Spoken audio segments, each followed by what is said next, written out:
اور ایک بزرگ ہیں حضرت ابو صالح رحمۃ اللہ علیہ، تابعی ہیں، وہ فرماتے ہیں کہ ایک مرتبہ میں نے حضرت ابو سعید خدری رضی اللہ تعالی عنہ کو جمعہ کے دن مسجد میں ایک ایسی جگہ نماز پڑھتے دیکھا کہ ان کے سامنے سے کسی گزرنے کا اندیشہ نہیں تھا، یعنی صف کے درمیان میں ادھر ادھر نماز نہیں پڑھ رہے تھے، علیحدہ پڑھ رہے تھے۔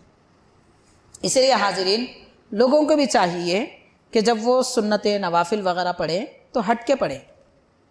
ایسی جگہ نہ پڑھیں کہ لوگوں کے گزرنے کا امکان ہو، درمیانی صف میں نہیں پڑھنا چاہیے۔ جماعت کے بعد میں اگر ایک دو رکعت چھوٹی ہوئی ہیں تو وہاں ہٹنے کی کوئی گنجائش نہیں ہے، کیونکہ وہ نماز میں تھے اور باقی دوسرے لوگ صف اول کے دوسرے وہ لوگ آگے گزر رہے ہیں تو وہ ان کی غلطی ہے۔ لیکن نماز کے بعد جو سنتیں پڑھنا چاہتے ہیں، نماز سے پہلے جو سنتیں پڑھنا چاہتے ہیں، وہ سنت اور نوافل پڑھنے والے مسجد کے کسی کنارے میں علیحدہ ہٹ کر پڑھیں تاکہ لوگوں کے گزرنے کا امکان نہ ہو، لوگوں کے گزرنے کا اندیشہ نہ ہو۔ تو اس انداز سے حضرت ابو سعید خدری رضی اللہ تعالی عنہ مسجد میں نماز ادا فرما رہے تھے۔ اچانک ایک نوجوان ان کے سامنے آیا تو آپ ان کو روکنا چاہے، تھوڑی دیر کے لیے وہ رک گیا، مگر پھر کیا بات سمجھ میں آئی، پھر آگے بڑھنے لگا۔ تو حضرت ابو سعید رضی اللہ تعالی عنہ نے اس کو سختی سے روکا، بعض روایت میں آتا ہے اس کا کپڑا پکڑ لیا، جس کی وجہ سے وہ اسی جگہ رک گیا، مگر اس کو حضرت ابو سعید رضی اللہ تعالی عنہ سے شکایت ہوئی کہ آپ نے اتنی سختی سے مجھے کیوں روکا، میں جانا چاہتا ہوں تو جاؤں گا۔ جیسے اس زمانے میں نوجوان ہیں، ان کو پتہ ہی نہیں ہوتا کیا غلطی ہے کیا صحیح ہے، ہم اپنی مرضی جو چاہے کریں گے، ہم سڑکوں پہ جیسے پھرتے ہیں مسجد میں بھی ویسے پھریں گے، یہ سمجھ رکھا ہے نوجوانوں نے۔ اس زمانے میں بھی اس قسم کے تھوڑے تھے لوگ، تو اس قسم کا آدمی تھا، اس کو روکنے پر اسے ناراضی ہوئی، وہ سیدھا وقت کے امیر کے پاس گیا۔ اس زمانے میں مدینہ شریف میں جو حاکم تھا وہ مروان تھا،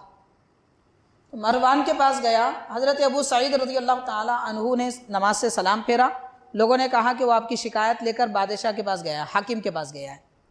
ابو سعید رضی اللہ تعالیٰ عنہ بھی اس کے پیچھے بادشاہ کے پاس آئے، حاکم کے پاس آئے۔ تو مروان نے دیکھ کر پوچھا کہ اے صحابی رسول، یہ آدمی آپ کی شکایت کر رہا ہے۔ تو حضرت ابو سعید رضی اللہ تعالیٰ عنہ نے فرمایا میں نے صرف کپڑا پکڑا ہے۔ کیوں؟ اس لیے کہ فرماتے ہیں میں نے نبی پاک صلی اللہ علیہ وسلم کو فرماتے ہوئے سنا، یہ صحابی رسول ہے وہ خود فرما رہے، میں نے حضور پاک صلی اللہ علیہ وسلم کو فرماتے سنا جب تم میں سے کوئی کسی چیز کی طرف سترہ بنا کر نماز پڑھے اور اس کے باوجود کوئی تمہارے سامنے سے گزرے تو اسے روکے، اور اگر وہ ایک بار نہ روکے تو دوسری بار روکے، جب بھی اگر وہ نہ روکے تو فرمایا کہ اسے سختی سے روکو بلکہ اسے مارو، کیونکہ یہ شیطان ہے۔ تو مطلب نمازی کے سامنے سے گزرنے والا شیطان کا کام کرنے والا ہے، وہ انسان ہی ہوگا مگر کام اس کا شیطانی ہے، وہ شیطان ہے، اس لیے اسے روکو۔ یہاں تک کہ حضور نے مارنے کا بھی حکم دیا، لیکن یہ حکم صرف ان صحابی کے لیے تھا، سب کے لیے نہیں ہے۔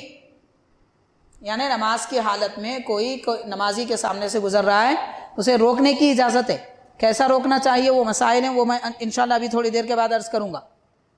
سترے کے مسائل، سامنے سے گزرنے کا کیا طریقہ ہے، گزرنا بھی ہے تو کیسے گزرنا چاہیے، اور پھر روکیں تو کیسے روکیں، مرد کے لیے کیا حکم ہے، خواتین کے لیے کیا حکم ہے، وہ سب تفصیلات ہیں، مسائل ہیں۔